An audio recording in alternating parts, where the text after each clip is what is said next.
Hello, everyone. Welcome to Death Nude Studio. This is the Murmur by Death podcast. I am joined today by Garrath Gibson. Hello, Garrath. Hello, thanks for having me. You are more than welcome, good sir.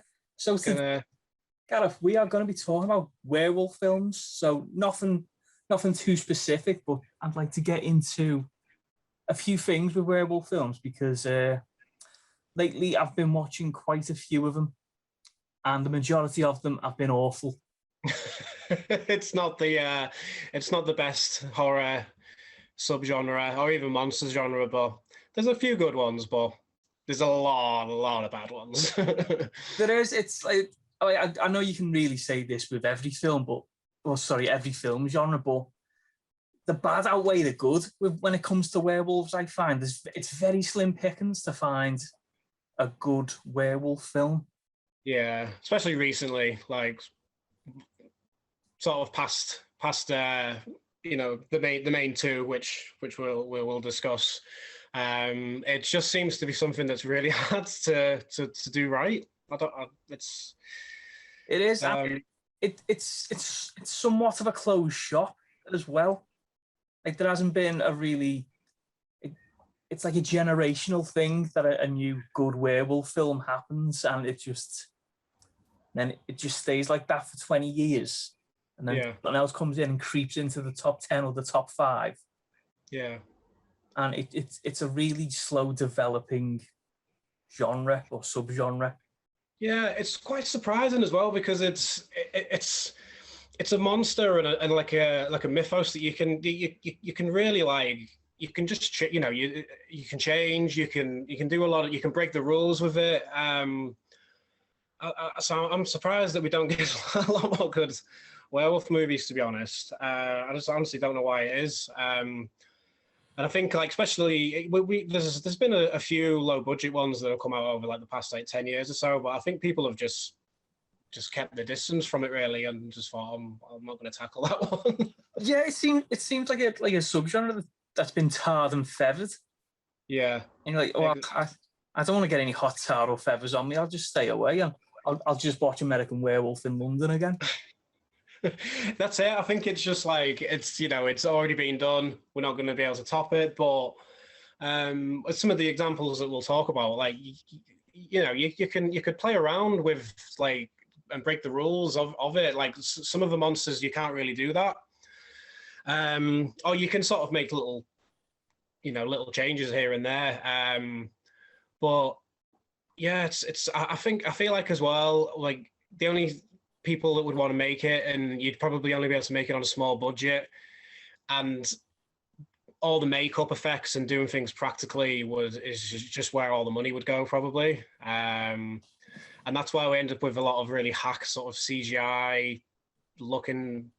They end up looking like dogs, and they just don't all the transformations. And it just, I think straight away that just turns any horror fan off from, just off the story. The 2010 Wolfman being a prime example of that for me. I know you said you quite liked that one, didn't you? I'm going to defend 2010's Wolfman. It wasn't that bad. Yeah, I've not seen it for a while, but I really didn't like it when I first saw it. I think where it did really fail, particularly within the horror community, was the fact that they did have Rick Baker on board and decided not to use him. Exactly. And like Rick Baker, who's won an Oscar for doing werewolf special effects and transformations. Did you see it? Did you ever see the Joe Rogan podcast he was on where he was talking about that? Yeah. It's crazy, man. Like, and all the like that was. I think that was what was more disappointing of us because to its release, they were quite cheeky and they just showed a lot of promotional images and a lot of images with using his makeup.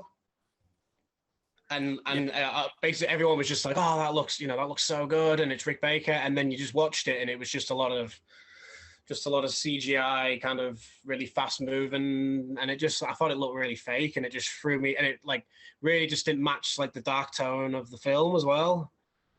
Yeah, it's particularly it's given the time period it's set in, you'd expect it all to be like caked in shadows and never getting a proper glimpse of the Wolfman.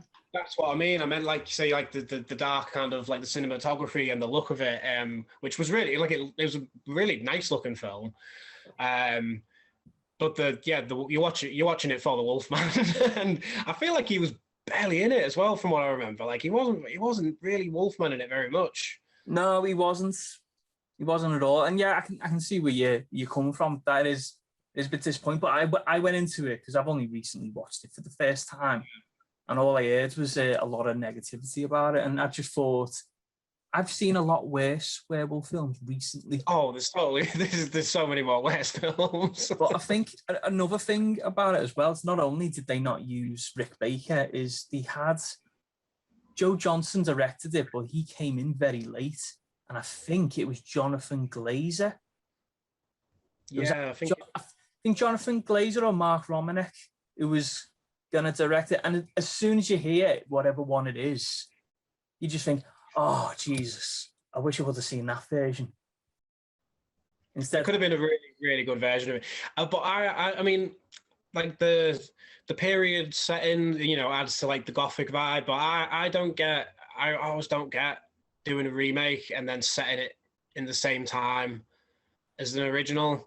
I think like I like to see a remake and actually see it updated for modern times, which I guess is what American Werewolf in London and kind of it was really. But so I guess that was something that didn't fully interest me originally as well. But I remember being really excited for it at the time, and I think it's boring.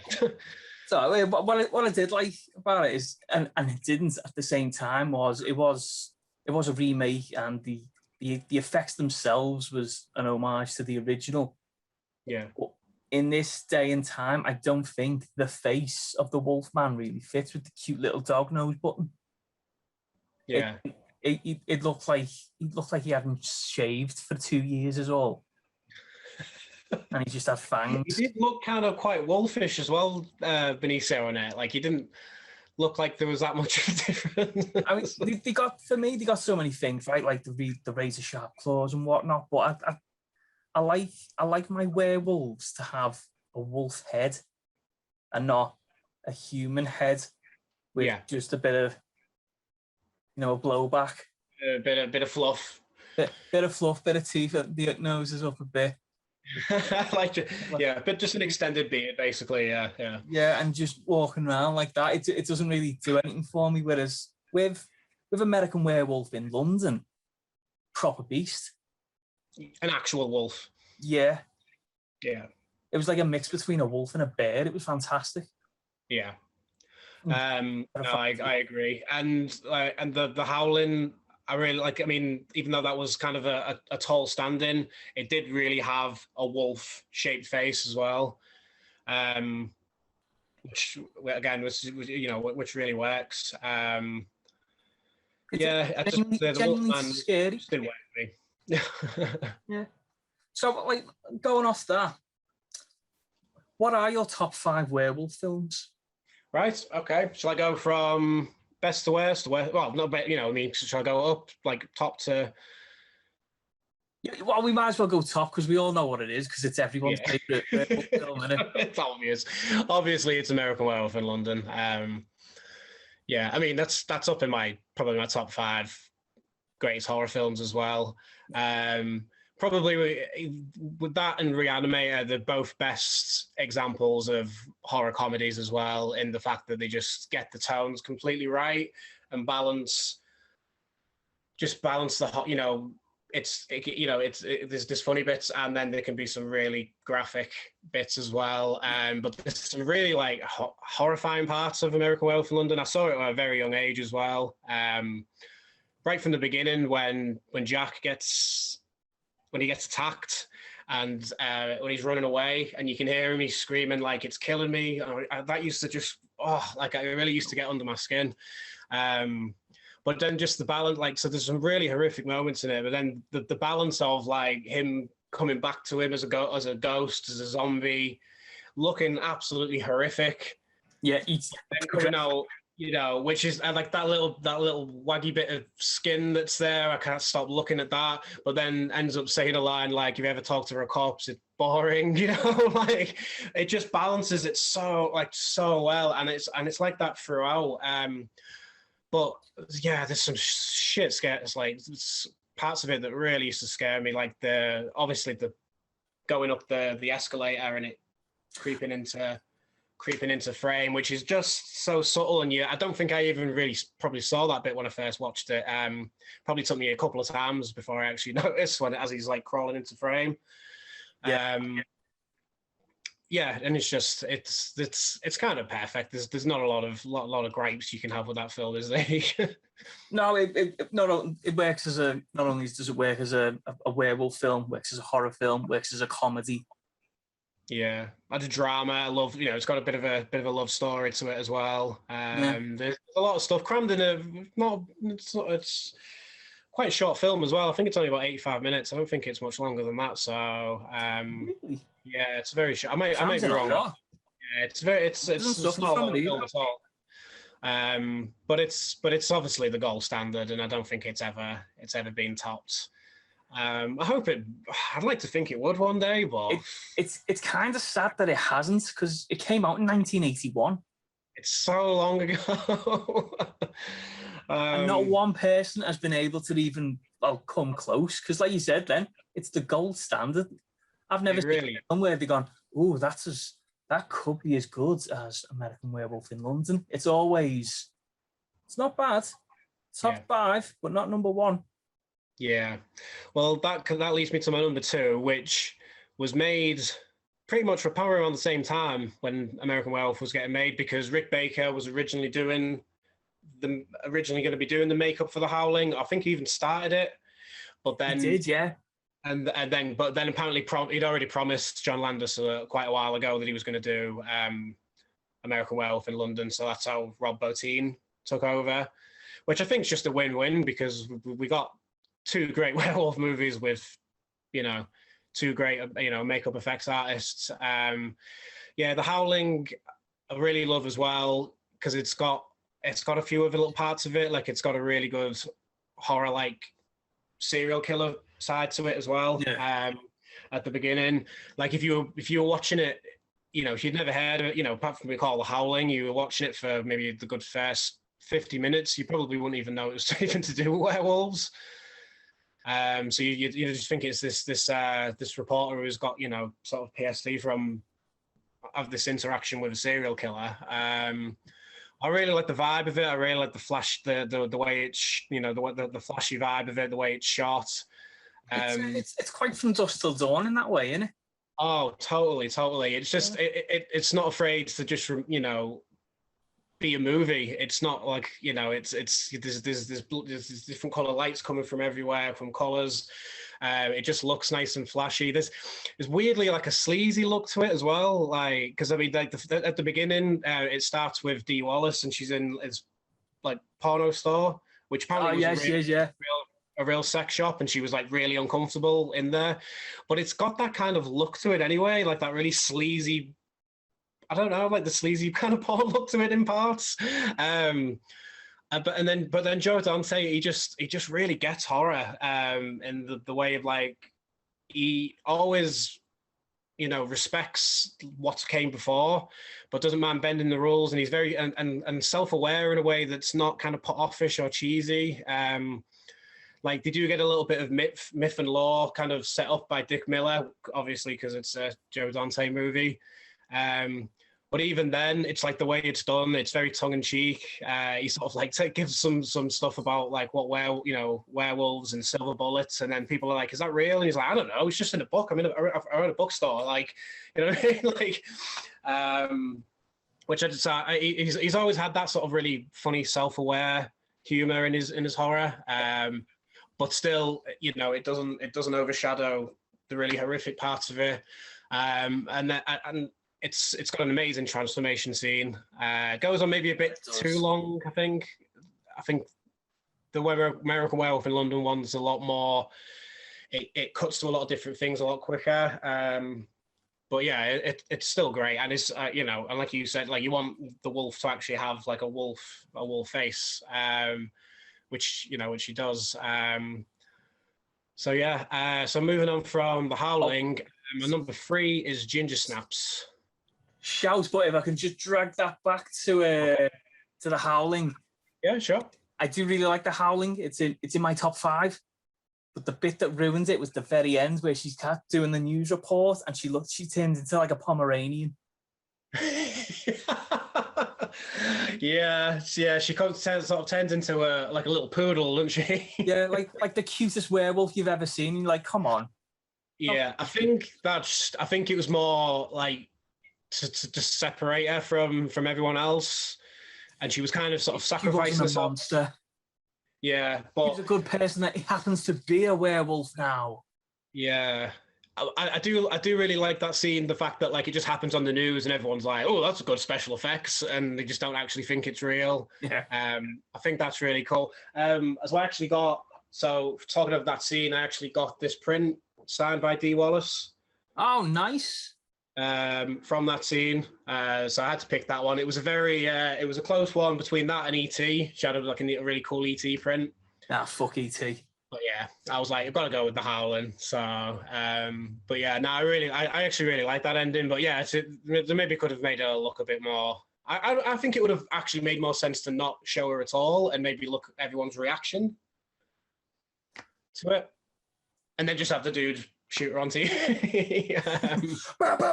Yeah, even that as well. And then everyone's in the bar and stuff, and they're just laughing at it, saying, those effects are cheesy and things like that. Like I feel like that was probably what would happen. They do anything to increase their ratings. Yeah, exactly. And she was basically kind of sacrificing herself to make people aware of these werewolves, and yeah, paid the price for it dearly. So your next one, Ginger Snaps, which is also my top 5. Oh yeah. Definitely. Yeah, that one of the more modern ones. I don't know if that. Yeah, I think that one was. I don't know if that was before or after Dog Soldiers. Before. Before. I think the first time I watched it was. I think it was on Sci-Fi Channel. I've just been a big fan of it ever since. I mean, not just the werewolf part of it. I think it's really good. It's a real good high school horror anyway. The teenagers in it actually come off as teenagers, like talk like teenagers, which is quite rare. And there's a bit of story with, you know, and the sisterhood between them. Both quite like characters. I like how they brought in like periods. They involved periods in it. Yeah, well, that's what it's a very much a metaphor for puberty and body change, and I think even like mood swings as well, mood changing, and kind of, you know, when you're at school and you're I don't know, like a moody goth misfit, and you maybe want to be popular, and you maybe want to have a bit of swag about you, which is what kind of happens to her when she takes on the werewolf. I'd just like to clarify, by the way, I haven't got a thing for periods. I was trying to say puberty. I don't want to come across as some weirdo, and it's got periods in it as well. Yeah, I do like. Yeah. The werewolf stuff me a good period. Yeah. Not enough periods in films. Yeah, I really like that aspect of it though, as well. Of you know, just like body change, and I like the way this. I always found it really hilarious how she passes it on to the dudes. Like sexually transmitted. I thought that was really funny. I'd just like to clarify, I don't think sexually transmitted things are a cool thing, just in the context of the film. I'm up now. Well, you've got this podium on tonight, haven't you?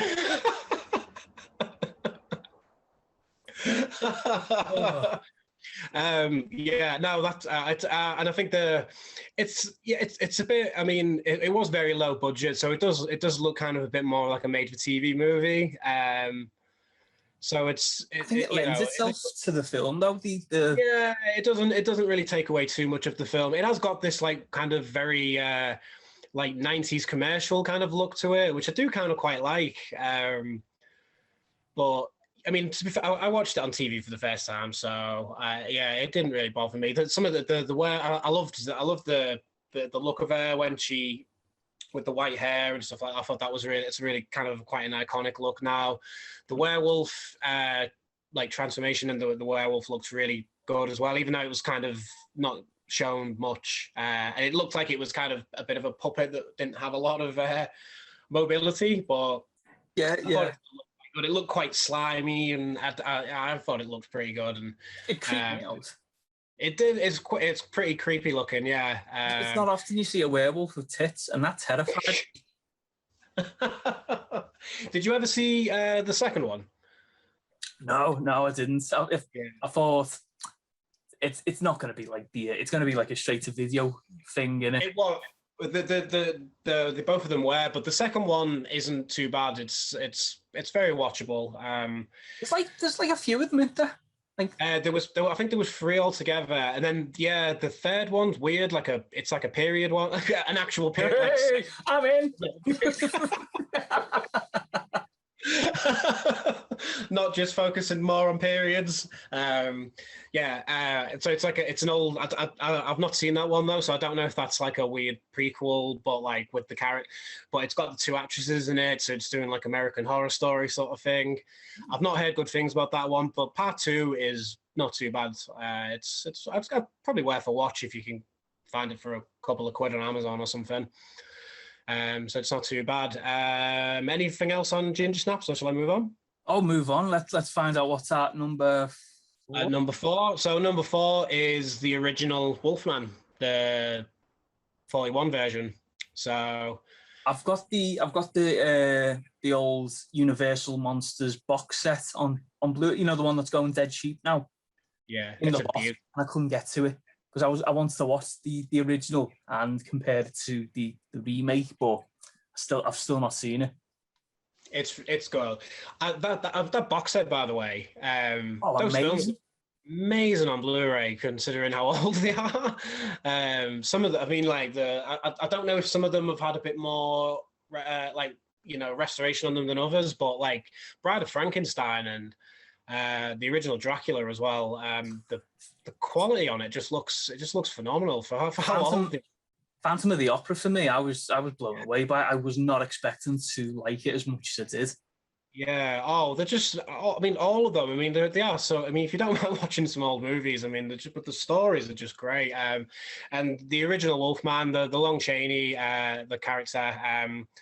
It's it's very old. It's the story's pretty cliched now, but that's where it all started from. And you know, I'm guessing that probably our top 2s are the same. I don't know yet, but you don't have the Wolfman, you don't have the Howling, you don't have American Werewolf in London.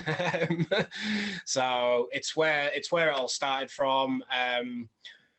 You know, there was werewolf movies before that, but there was never actually, you know, the Wolfman, you know, story. The transformation, obviously, the faded. Dated, but still. It's dated, but you needed that to progress to what Rick Baker did and what Rob Bottin did. They were just doing, you know, their version of that. I've got a lot of time for that film. It's a very short film as well. It's only an hour. It's very easy to get into. It's very quick and snappy. The older I'm getting, the more and more I appreciate a really short film. Oh man, like I just miss films being an hour and a half. Like these days, if there's a new film that's just an hour and a half, I'm like, it just makes me. We went through a long phase of every film had to be kind of 2.5 hours, 2 hours 15, which it's tiresome. I can't bear it. It's a long time to sit in the cinema these days, especially after 40 minutes of adverts as well. I mean, if I'm going through Netflix at 9 o'clock, I'm like, please let there be an hour and 30-minute film. I want to go to bed at 10:30. But no, they're all 2 hours 25, 2 hours 40. It's like, I'll get in the bin. Oh, well, work your way through the Universal box set then, because I think the longest is maybe 70 minutes or something like that. Yeah, I'll have to fish it out. It's because there's still a few on there I've not seen. Oh, it's such a great box set. And it's only like 25 quid. Yeah, I'm shocked that it seems like one of those ones, like if it came out now, it'd be like, on sale for 2 weeks and then it'd be like 170 quid to buy or something like Yeah. that. But it's a And you really get good some box. nice cards as well with it, Yeah. don't you? Some nice art cards. Oh, I'm blown away. Yeah, I think maybe just because it came out a long time ago, but yeah. So yeah, not a lot to say about the original Wolfman. It's not already been said, but it's a classic. It's where it all started, so it's got to be up there for me. Moving on, one I know that you don't like, I think, Dog Soldiers is my number 5. No, I love Dog Soldiers. I've had I put in the group. I'm a bit bored of the laddie humour in it. Yeah. But I'm putting that down to I was in a mood. Oh, I don't like all this lad humour. Oh, they're always from England. I'm sick of England. The lad humour does get it's I like watching it now. It's a bit cringy, but I do like the characters in it as well, though. Like at least they do have a bit of, you do kind of give a shit about them a little bit. And it's got one of the best monologues in it for a horror film for me, anyway, with Sean Pertwee talking about the guy who had the tattoo of the devil on his ass. Yes, yeah. That comes out of nowhere, doesn't it? Yeah, fantastic. Yeah, I just think it's a great horror film. It's a great little war movie for the first half an hour as well. Yeah, a bit like From Dusk Till Dawn with the shift. Yes, exactly. It definitely got a really good tonal shift, but doesn't, it fades into it quite well. Great acting. I love the look of the werewolves. I think like the effects have advanced a little bit more by then, but I think this is probably some of the best looking werewolves put on film, like that you can actually see, full frame, fully walking, fully mobile. They were done by Bob Keane, who did like the effects for a lot of Clive Barker films. He did Hellraiser, Nightbreed. I've got some of. I did like the Candyman as well. I did a film called Waxworks that I really like, which actually has werewolves in it. So that's a bit of a subgenre mixture. It has like a lot of different like monsters in it, but yeah. So I really I was really like shocked when I watched the special features on it and I saw Bob Keane. I knew him from Hellraiser, and I was like, that makes total sense. Yeah, as I say, the laddish humour could have been toned down a little bit, but I mean, I remember at the time not really bothering me, but it's one of my favourite cinema going experiences, and it's got the best cast commentary on the DVD ever. Oh really? I'll have to watch that. I've never seen. Have you never listened to the commentary? It's amazing. No. It's just you get the impression that they had a great laugh. Oh, I could imagine. And maybe that's where some of it kind of came from. It was maybe probably a bit more ad-libbed. But I can imagine as well, like, they are a bunch of soldiers, and they're going to kind of, they're not going to be horror nerds talking about, Wes Craven films or something like that, are they? Like, they probably are going to be into football and be quite laddish. There's not like loads of like bravado and stuff. I quite liked.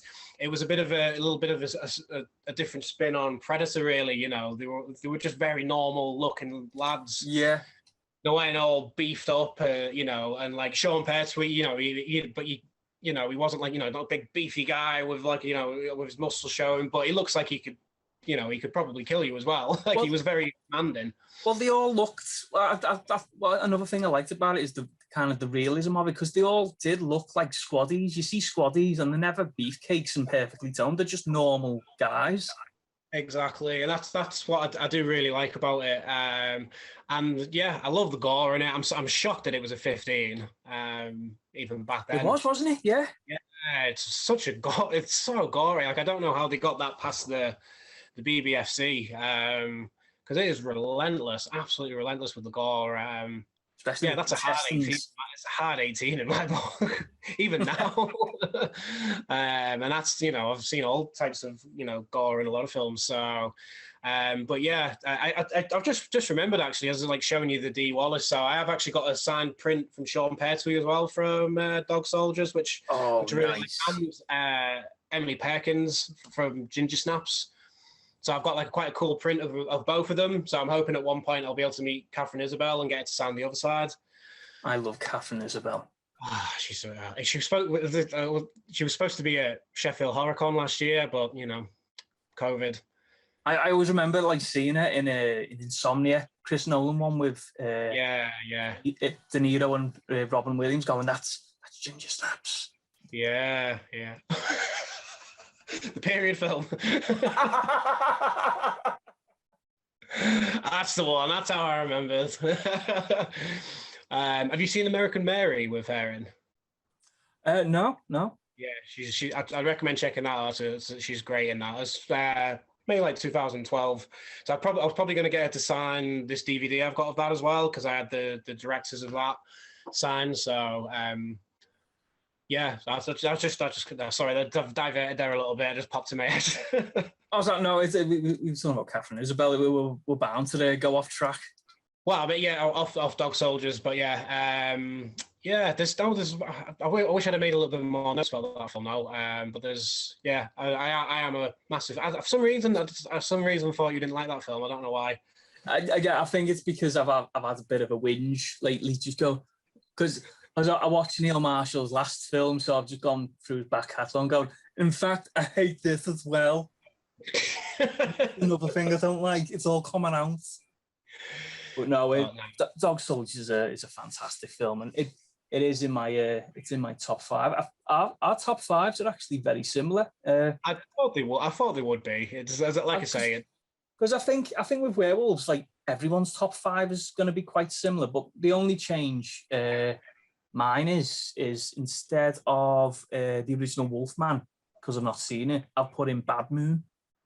Oh yeah, Bad Moon's a good film. Because I've not seen that for a long time, but I remember. I love the werewolf effect. I thought the physical effects were fantastic, and the dog Thor is a character in itself, which I thought was just really impressive. Yeah, I do love I just love the idea of like the dog being the hero of the film. Yeah, it's kind of. I mean, what I think I loved, like my favorite part of the Lost Boys is where the dog just comes out of nowhere, just fucks the vampire up, and that's, like it's the awesome monster basher. And I always thought I'd love to see a film of just Nook just killing vampires. So this film kind of does touch on that a little bit. Like he is kind of the hero of the piece, and they do kind of duke it out, don't they? The dog and the werewolf. Yeah, they proper go for it. And again, it's a werewolf film that was because of that. Because it was Thor's film. The dog name, if anyone's confused. Just Hemsworth. It was a dog's film about fighting werewolves, and we'd never seen that before. It's like people have had dogs, but dogs were never the hero, and that's why I like Bad Moon so much. Really, it was just fresh air. It's vintage 90s horror, which I really like. It just, you watch it straight away. You know it's from where it's from. It's from the mid-90s. I kind of really like there is like a little bit of the, like the mum kind of turns into a bit of a badass as well. She turns into like a bit of a Sarah Connor sort of role. It's a very fun film. That was more like, that would probably be like maybe my number 6, number 7. So it would be in my top 10, definitely. I was just going to more say that as an honorable mention. So yeah, there's a few honorable mentions. Like I've actually put Wolfman, the remake, as an honorable mention, but okay, that's because I can see why it wouldn't be in a lot of people's. But I should maybe watch it again. I was just maybe, I don't know, just on me little horror high horse, just about CGI, like.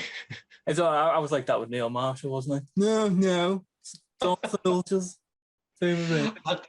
I really thought Benicio del Toro just wasn't very good in it. He looked bored. He looked like he didn't want to be there, to be honest. You know what? Benicio del Toro is a mixed bag, isn't he? You either get really good Benicio del Toro or lazy del Toro, and he just can't be bothered.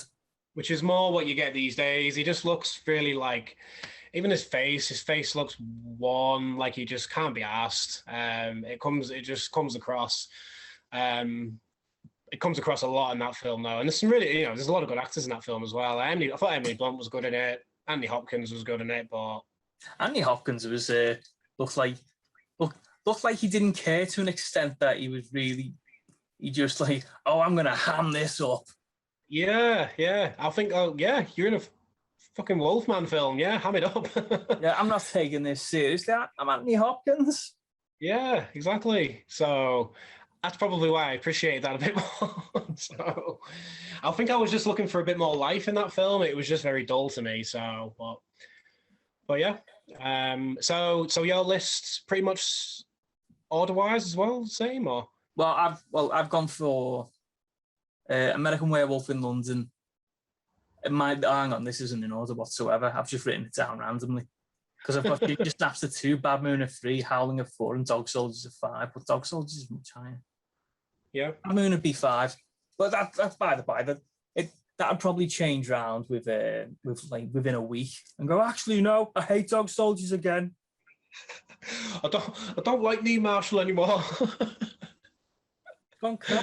But moving on to my next question, we kind of touched on it. Is the fact physical effects and werewolf films, they kind of go hand in hand. It's very similar in a way to the James Bond franchise, where they're very proud of using physical stunts and no CGI. I know they've done it a few times, but more Pierce Brosnan proud of it. And it's kind of the same with werewolf films. Like CGI wolves are very frowned upon. It's always a physical effects driven subgenre, and should be. Why do you think that is? Because a lot of other horror films have kind of gone full CGI and embraced. Yeah, I think as well. It's because of it's a monster that's covered in hair as well. You just you want to see that. You just want to see. Like, you just don't want to see just like, and as well, I mean, a lot of them are big and you can just see through it right away. It just looks so fake. I think there's just one of those things they've just not been able to master. When it comes to werewolves anyway, it's like the people who did the Planet of the Apes film, if they decided to do a werewolf film and use those type of effects.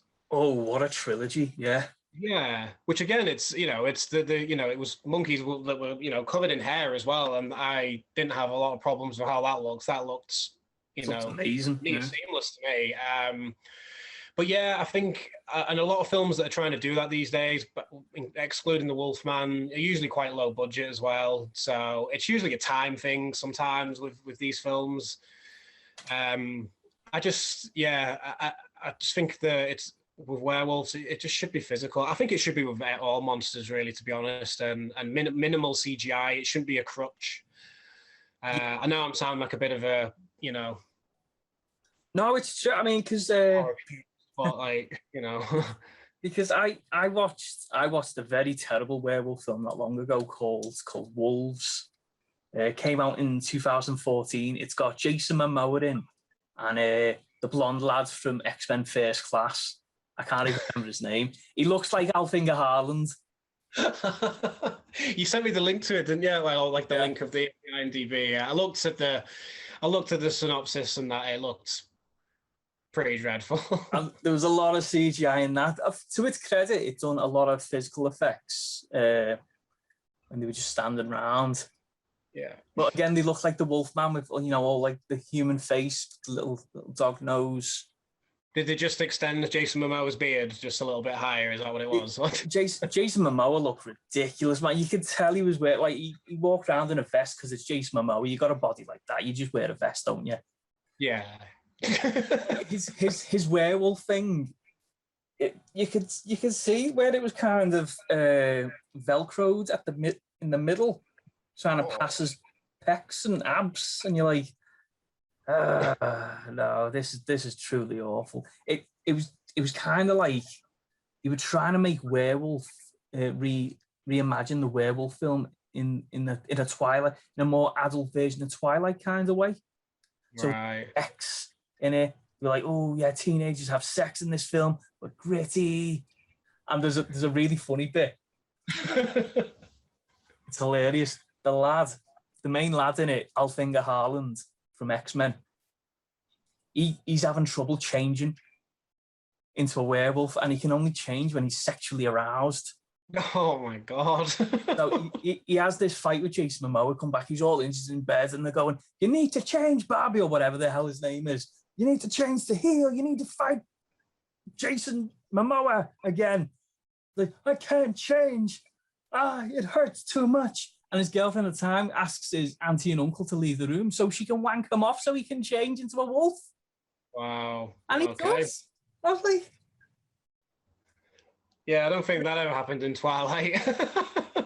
no, it was a terrible film, but yeah, they a lot of CGI they used, and it seemed like it had a bigger budget than most crappy films that I've seen, but still the CGI, and like you said with the fair, I just don't think it's.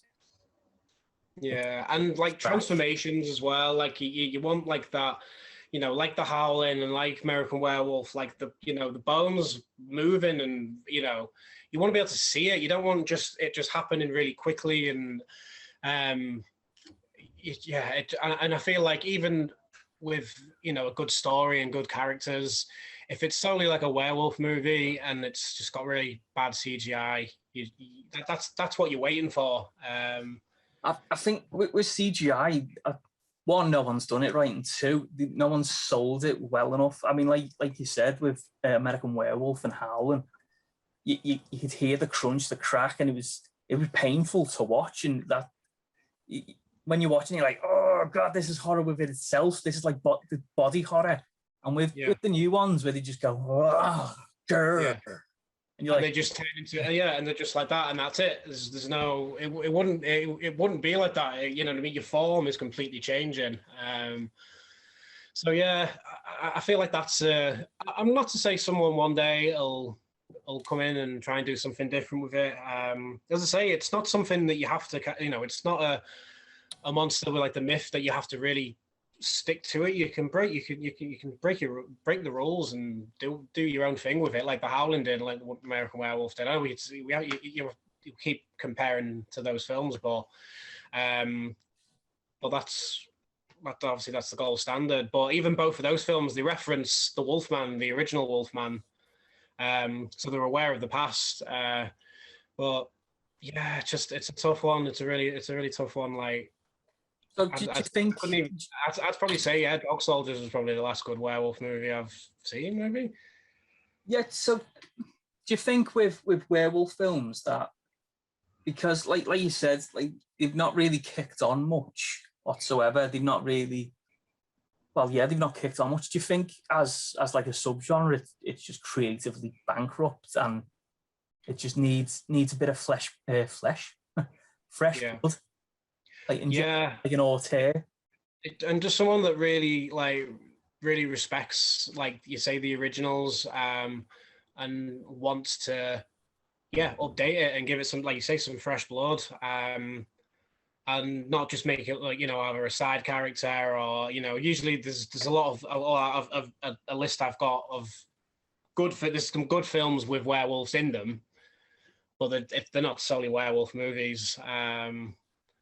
So that's it's a tough one. It's a tough one. Yeah, I'm sick with werewolf films. The lazy metaphors of this means he's letting out the animal inside him. He's free now. He's free from society. I'm sick of all that because I've heard it time and time again in every single werewolf film. I'd like someone to put a different spin on it. Maybe have werewolves in space or something. I don't know, anything. Mix it in with the genre. Yeah. Watch Ginger Snaps in space.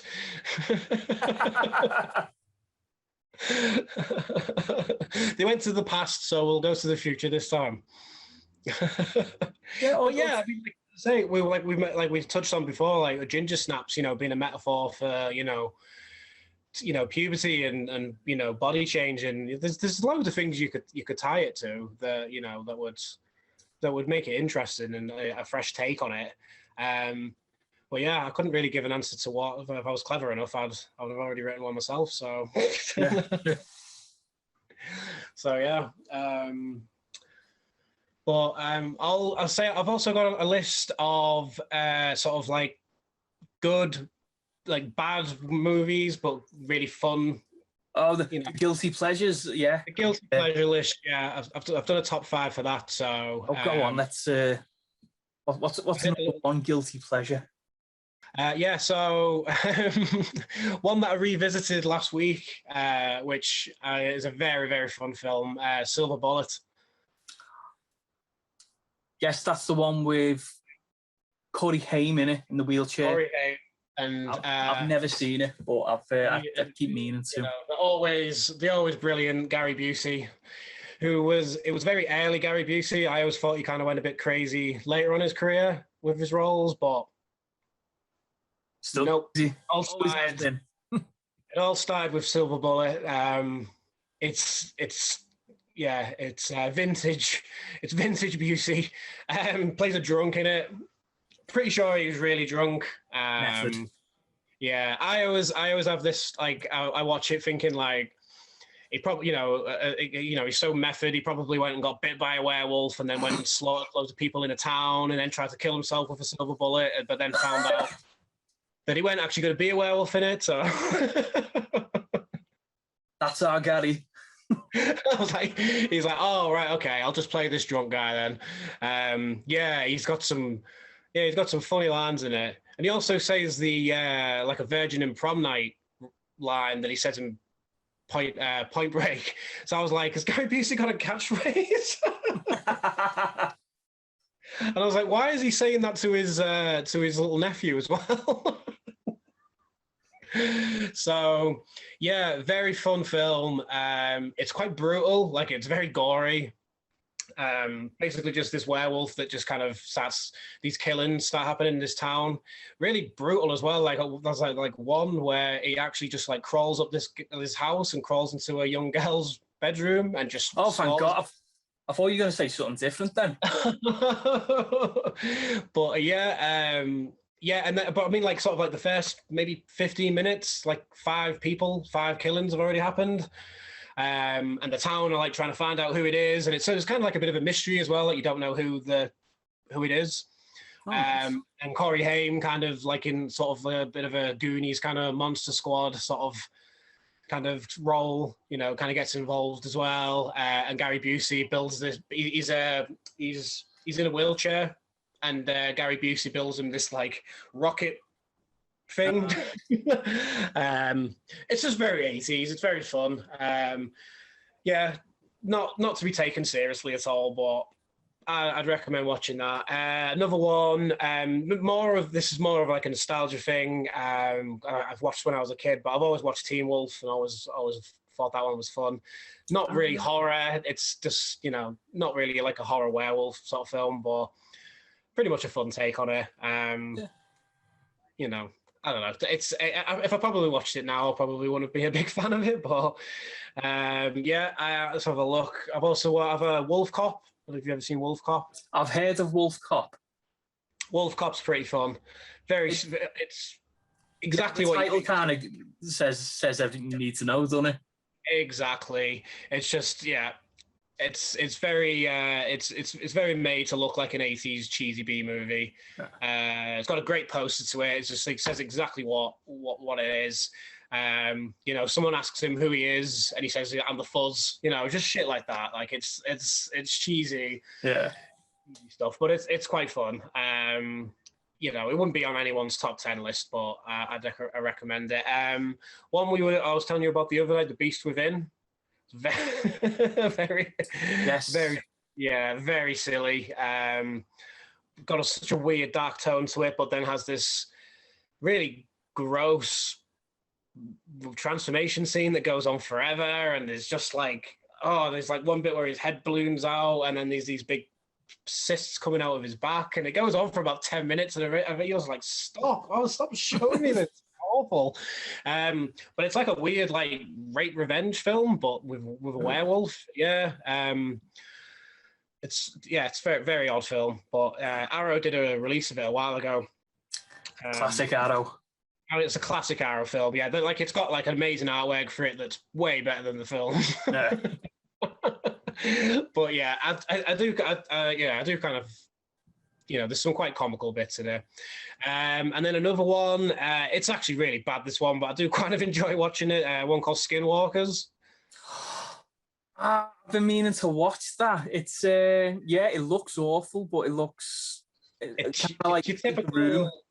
It's your 2004 kind of Matrix rip-off, sort of. Everyone's good looking with the guns, muscles showing, and a lot of bullet time and slow motion, but it's quite fun. Not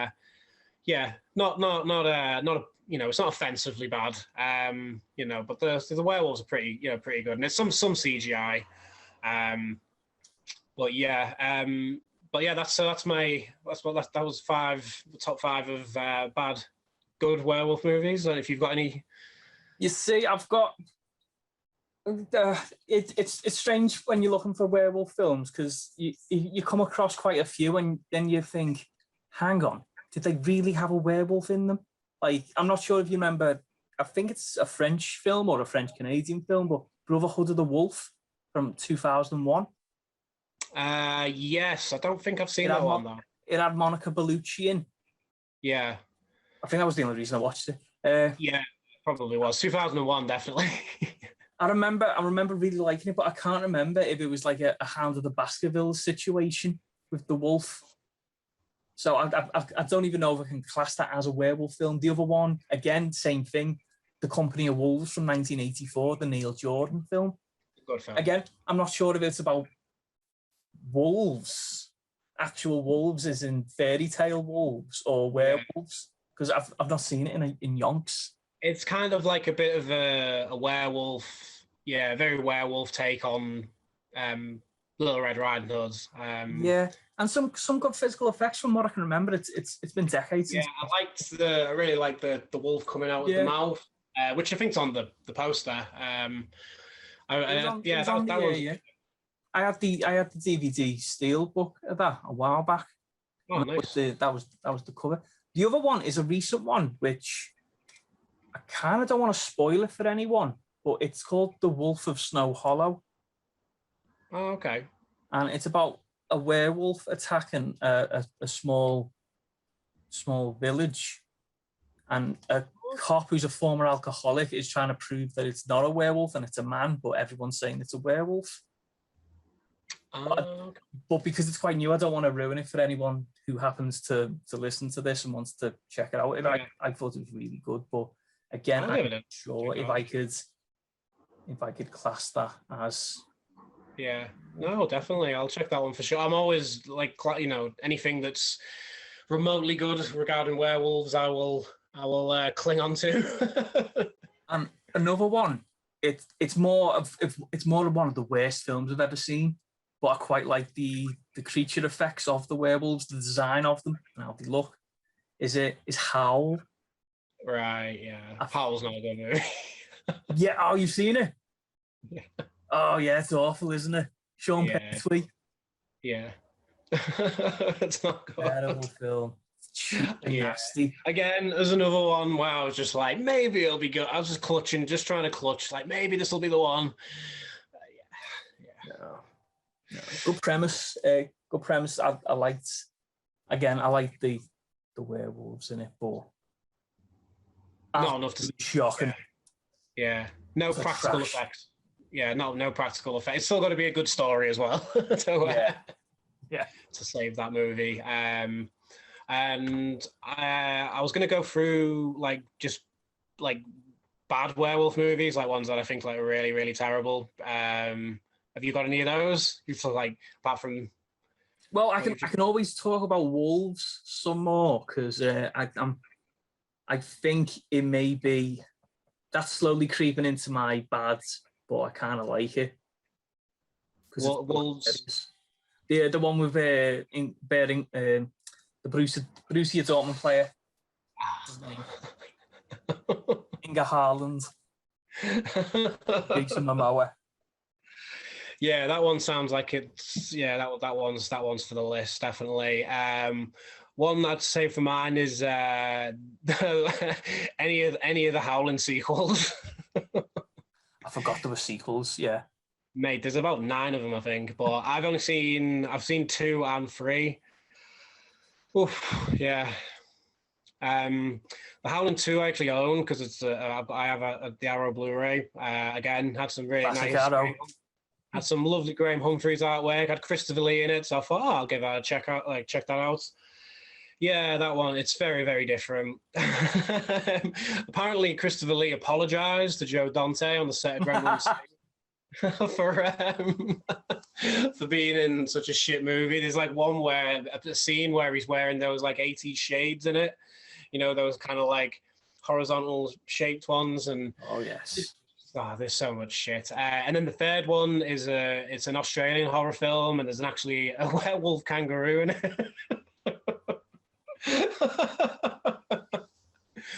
Which is just as bad as you can. There's one with llamas, isn't there?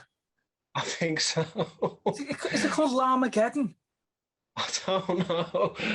Probably bouncing around. I know a lot of them were set in Australia afterwards. They were Australian productions, so. But yeah, the American Werewolf in Paris is probably one of the worst films ever made.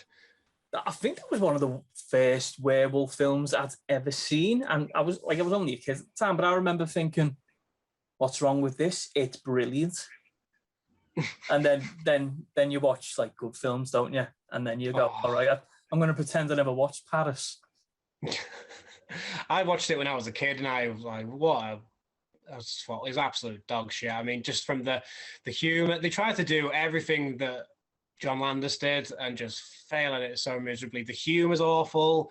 The soundtrack, the 90s shoehorn soundtrack with like Smash Mouth thrown in there, and then obviously the horrible 90s CGI, monsters. It was even shocking at the time.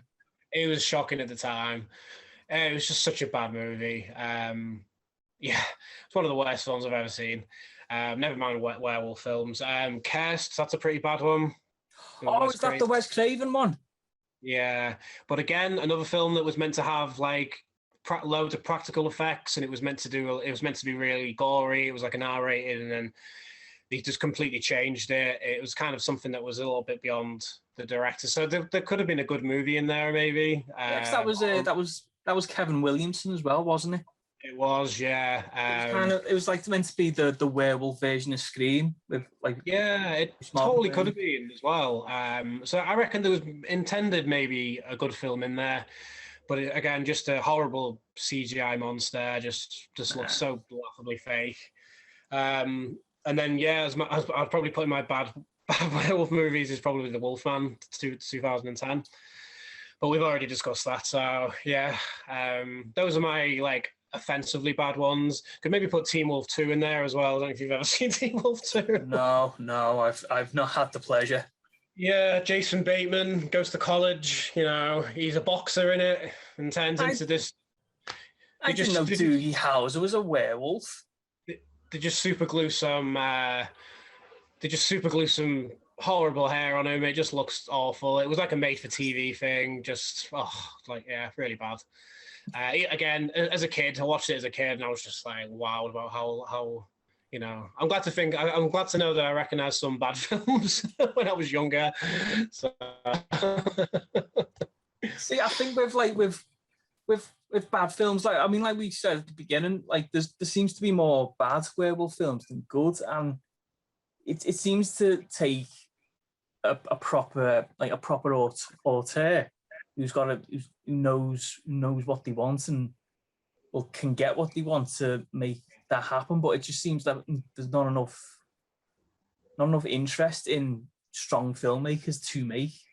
It's not the in thing either. I mean, there could be a lot of people trying to get them made, but people might not want to fund them until like zombies have been the in thing for the past 15 odd years now, because they've made money. So it'll just take someone to maybe take a chance on. Do you think it'll work in like a cycle? Because obviously 90s, 2000s, and even 2010s, we had a shit ton of vampires. Like we couldn't get rid of vampires, and then like you said, zombies are the in thing. Will the next one be werewolves, or do you think Frankenstein's going to have his day? I don't know. I do feel like maybe we'll go back to vampires maybe before that happens. Just, hopefully someone will make a good vampire movie, because we've not had one of those for a while either. So no, we haven't. I mean, yeah. No, and it's strange because vampires and werewolves, they kind of go hand in hand, and they've been hand in hand for a while as well, with like the Underworld films, which I can't stand. But I'd like to see.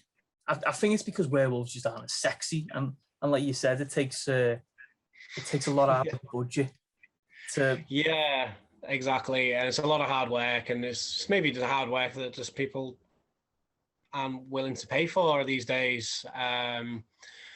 But yeah, it's a tough one. I feel like we'll probably get we'll get vampires back before that happens, as a main movie monster. Yeah, it's a shame, but well, I'll do the last question of the pod, Gib.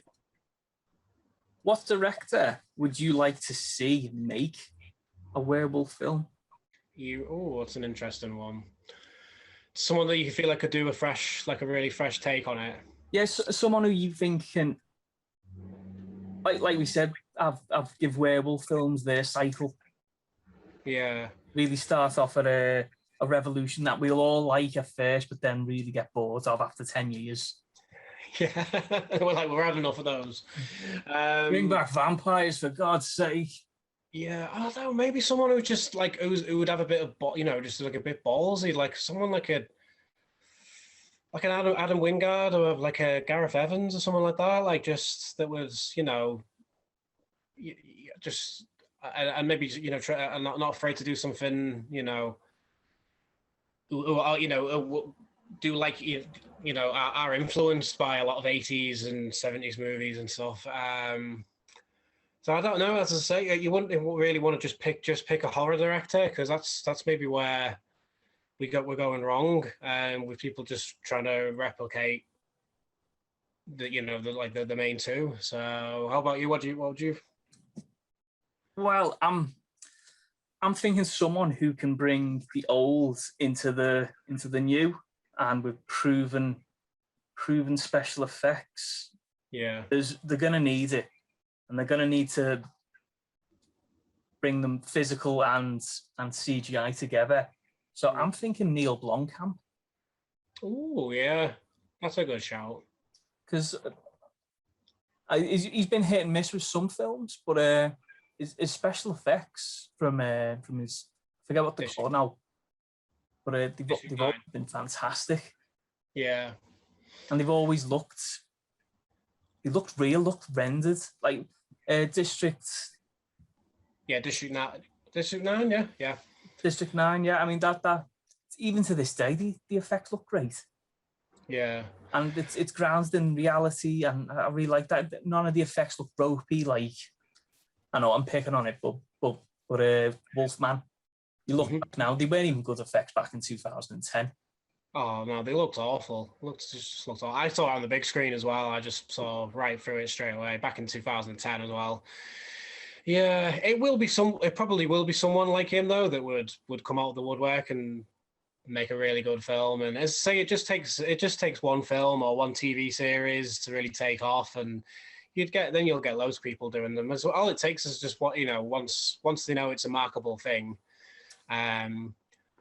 But yeah, there is, it is tough. They're not sexy, and it's a kind of a gothic mythos attached to it as well.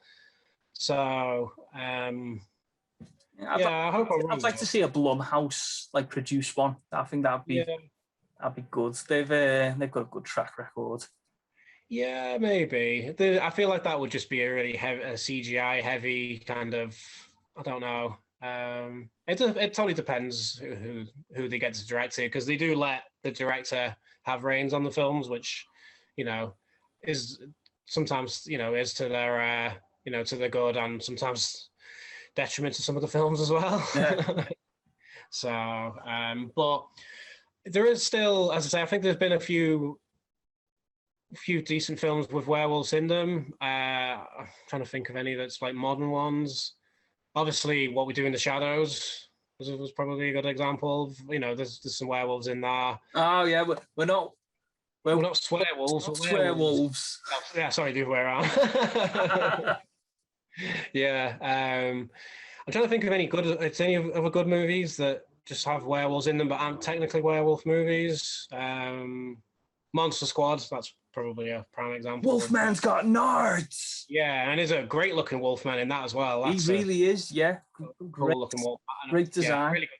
Yeah, and the guy who played him as well was like very, yeah, I always kind of liked him. He was just so unhinged. But he didn't get as much screen time with the other monsters, which is, Yeah, well, Monster Squads. I'm sick of this, Gib. It's not a good film. It is. It really isn't. It's. Yeah, we could debate this for. This could be another That's podcast. Another pause, yeah. Yeah, that could be just 2 hours. Just us arguing. It is. No, it isn't. It is. No, it isn't. Exactly. Yeah, they'd just be like going back and forth on Zoom. So. Well, I think we'll call it a pod there, Gib, because we've covered werewolf films. I think. Well, we haven't solved anything, but we've certainly discussed it. Yeah, well, maybe we'll come back one day when a good werewolf movie comes out and reignites the subgenre, and then we'll say "told you so," like we knew it was going to happen. We knew it. We got the evidence, man. Yeah, like we would have known how to do one ourselves, but yeah. Oh, right then, Gib. Thank you very much for coming on. This has been the Memo by Death podcast, and we have been discussing werewolf films. Please like the video, subscribe to the channel, and let us know your top 5 werewolf films and your worst 5 in the comments section below. Okay. Yeah. See you later. See you later. Bye. Periods.